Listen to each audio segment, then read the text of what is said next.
Boards po? Boards ba? Pakamit ka dyan. Omsim. Yun. Presyong mura ba? Mura talaga. Maraming salamat, sir. Maganda. Ano sa lahat yung sa kabet, bibili ka. Yan, sinarge. Salamat din. Thank you, sir. Maraming salamat. Quality. Thank you. Kayo, sir. Girlfriend. I love you. Yun.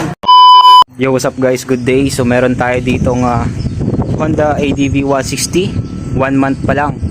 And then white and red plus NMAX version 2. So syempre dumayo sila dito sa Santa Rosa, Laguna para sa ating mga swabbing muffler. So mag-a-avail sila ng full system exhaust. At abangan nyo guys yung magiging finish output niyan. Dalawang ADV